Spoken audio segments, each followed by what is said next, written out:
straightforward to the point. Last 2 seasons, Geoff, completed about 72% of his passes, 300 yards a game, 8 yards per pass, and then 64 touchdowns, only 13 interceptions. You know, the wins where they started hot 4-7 the first year, but last year, I think, surprised everybody with a solid 9-4 year. Will teams regret if they pass on Shadur? Regret might be the wrong word to use, but if he goes to the right place and is able to develop, he can be a good NFL quarterback. The hardest part with evaluations sometimes is the offense they play in, for all positions. It could be defense, offense, offensive line, wide receiver. The Colorado offense was bad. It was not well designed. It was boring. They didn't ask him to do a lot. He had to do a lot on his own. He's very accurate. I love his poise in the pocket, and he's tough, man. He got hit a lot last year. He wasn't really asked to do much of protections. Like, he wasn't asked to throw the ball deep a lot. It was him making his own plays. So let's put him in a real NFL offense where he's behind a real offensive line with real weapons. Can he throw on time? Can he avoid sort of the bad pocket mechanics at times, which could be because his offensive line can't block anyone and they can't pick up protections. But the one thing that worries me, and this does translate over from college to the NFL, guys who take a long time to throw in college and get sacked a bunch, take a long time to throw in the NFL and get sacked a bunch. Caleb Williams, we saw this last season. Now the Bears are trying to fix that, obviously. But there's certainly a lot of upside to Shadur as far as his mental processing. He's very accurate. And look, the toughness, I think, is a real intangible here. Like, he got beat up for 2 years. He got hit a lot. Now, some of that was his doing at times, but I'm excited to see him in a real offense. But I think it's fair to say there are teams that are going to like him and not like him. The attitude stuff is silly. Don't listen to anyone talk about that stuff. That's just BS. Like, that doesn't matter. That, you know, he's Deion's son.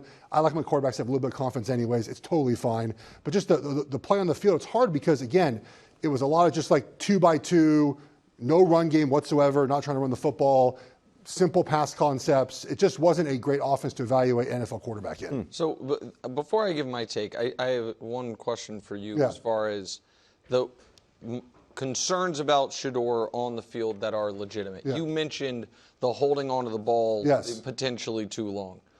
I always have a tough time determining, is that because the guy's like, man, if I don't make a play, our defense ain't stopping anybody, like I feel a pressure to stay on the field.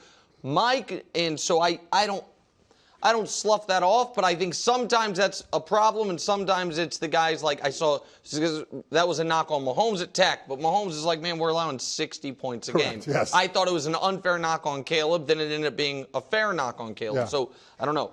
My bigger concern with Shadur is I'm always nervous about the guys who appear to think they're better athletes than they are. So this killed Baker early in his career. Correct. Baker, early in his career, would be like, I'm going to make it to that corner. And, like, you know what I mean, make it around the corner, not the cornerback, and just get tracked down. Yes. And now Baker's like, screw it, I'm just going to run through a guy because I can't run past him.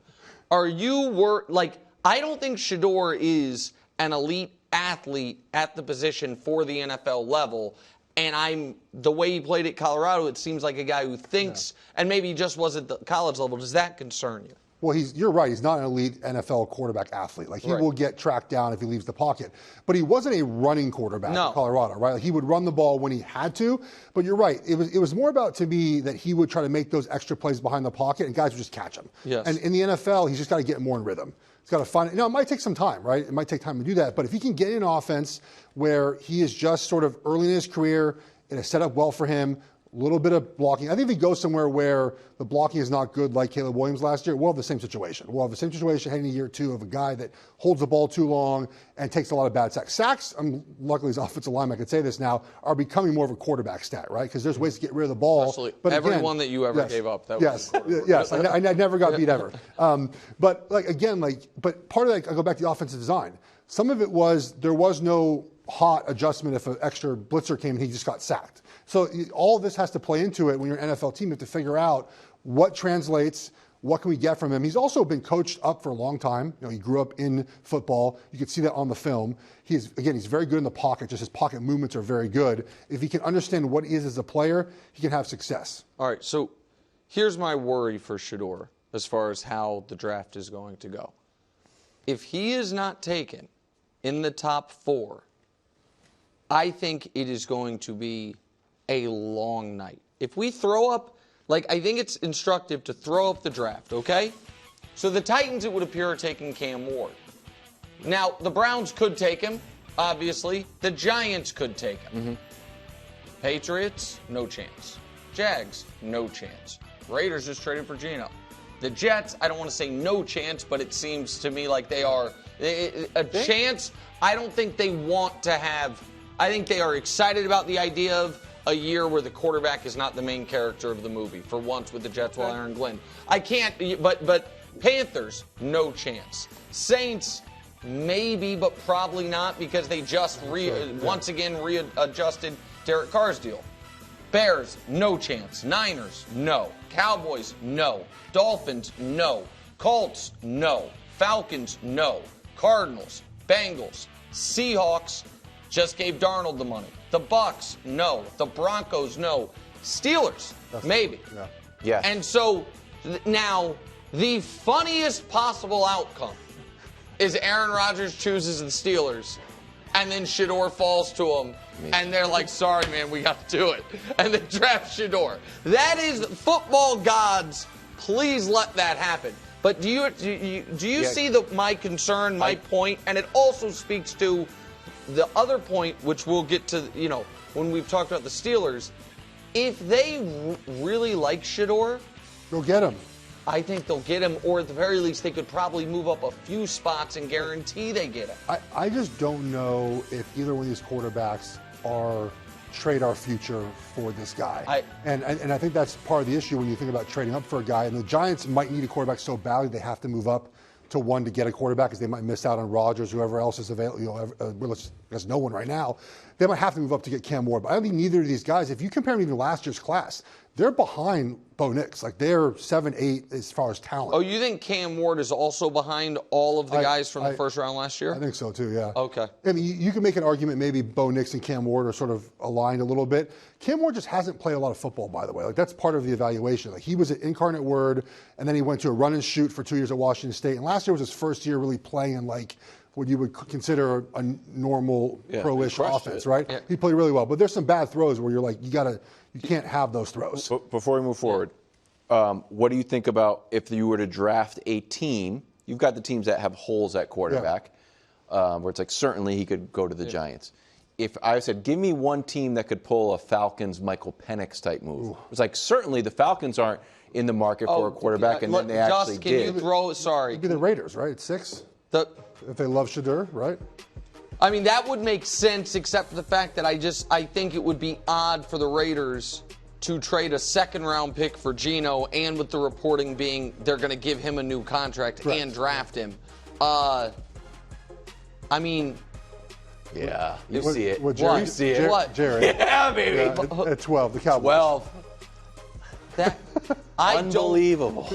I don't see it with the Dak's contract starts this year. Man, they signed Kirk Cousins like 2 weeks before the draft. Like, listen, if we're talking real slide, I mean, I'll tell you the team that if he were there, even though I'm not, I'm a little bearish, not bullish on Shadur, but the team that definitively should do it is the Rams.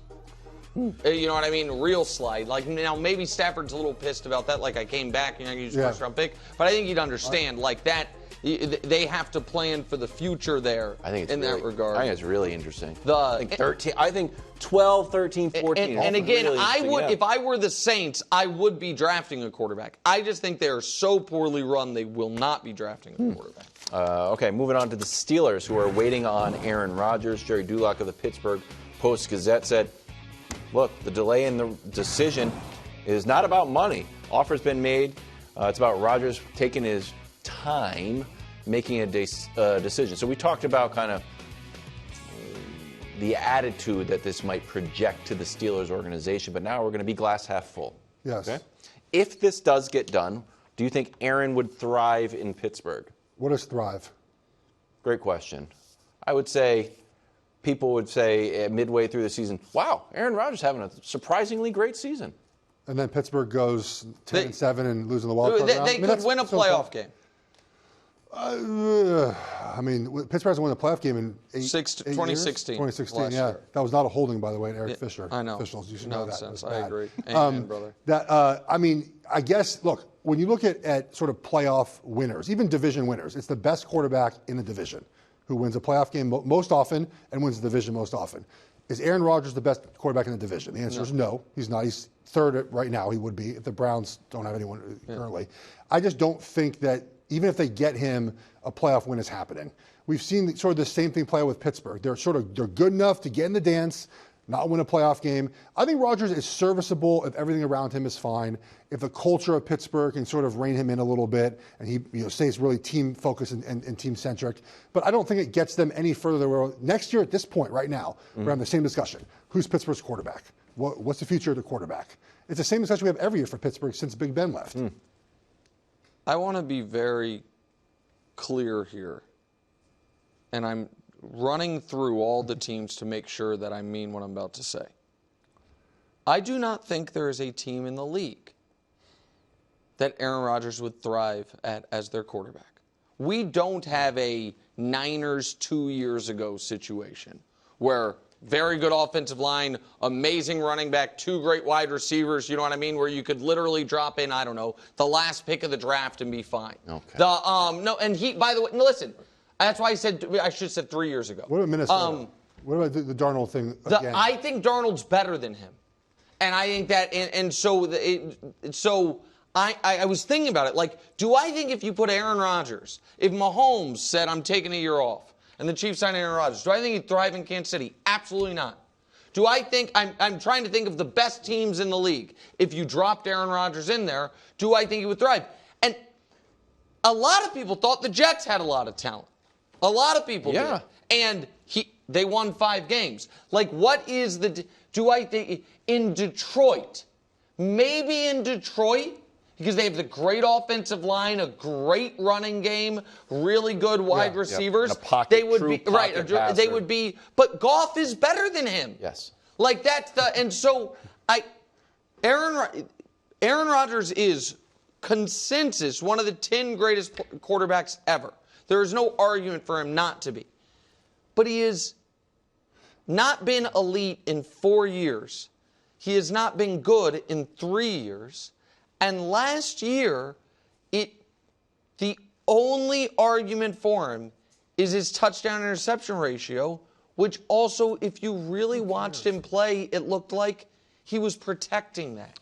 And so I don't. He wouldn't take shots. And I also think Greg Jennings is correct that all-star receivers are not created equal, and the type of receiver that Aaron Rodgers would thrive the most with, as far as, like, Malik Neighbors is the type of receiver that I think Aaron Rodgers would be really good with. Yes. DK Metcalf is not so much. As far as, like, not that DK Metcalf's not really good, it's but more about the adjusting to the ball. Malik Neighbors does it better than Metcalf. Right, and Metcalf's such a great deep threat. And so I am really surprised at how many people, their Aaron Rodgers opinion is unmoved from where it was 1 year ago. I agree. That's the baffling thing. Like, people have moved from where it was pre-Achilles injury. I understand that. But the level of optimism for Rodgers going into the 25 season seems to be almost identical for most media where it was going into the 24 season, and we just saw him be the quarterback for a 5-win team. Jeff, quickly before we talk about the Lions, part of Rodgers that we're trying to examine the Aaron Rodgers experience is the Achilles, the arm, all that stuff, right? The other part is this kind of fuzzy, the attitude, the press conferences, the calling out Mike Williams and Mike Williams on a different team, bringing Devontae Adams to the team. The coach tries to give you a hug, you push the coach is fired. All the other stuff. Do you think, as a former offensive lineman that has a relationship, that we talk too much, just the right amount, or not enough about the intangibles of Rodgers? I think we talk about it a lot because he always is in the media. He's always talking to, every week he makes. But do you think it has a real impact? I think when you lose, it does. Just like everything. When you lose, the attitude sort of wears on people. And maybe it does lead to losing, and that's why you lose a little bit more. But I'll tell you, there are a lot of teammates who, at least in Green Bay, I haven't seen many Jets guys who said they liked playing with him. Like, I know offensive linemen there that enjoyed playing with him. We haven't heard any Jets say that. Obviously, losing makes that much worse. But I don't think he can do that in Pittsburgh. I think if he goes to Pittsburgh, they're not going to let him do the media. They're not going to let him be the personality that he has been the last couple of years. Right now, they're letting him dictate their entire offseason. That is I mean, that's the other point, man. Like, it is not a coincidence that he is taking this time. He is taking this time, yes, partially because he loves the attention, I think. And I know people think I'm unfair to Aaron Rodgers, but at some point, like, when I have this much evidence on one side of the ledger that I'm correct and almost none that I'm wrong, people will be like, okay, you were mean but fair, which is where I think I've been. Mean but fair. He is making it clear this will all be on my terms. Every single bit of it. And then it is almost a, you know, you knew who I was when you met me type of thing. Yeah. Like I'm not going to act as if I am some changed. I'm not. I'm out here wearing my wired headphones and my blanket, pondering, you know what I mean, my next McAfee appearance. Like, that's... You need to take shots at wired headphones. They never need to be charged. I understand, but that's not why he wears them. He wears them because he thinks the other ones are giving him brain disease. He told McAfee that. Is that true? Yeah. Oh, he was boy. like, yeah. I mean, do they give you brain disease? Well, you know what? That's one Aaron Rodgers theory that is just enough credibility that makes me nervous because I'm cooked. He's so cooked. Thanks for watching. Subscribe here to get more from the show and to check out clips from other shows on FS1.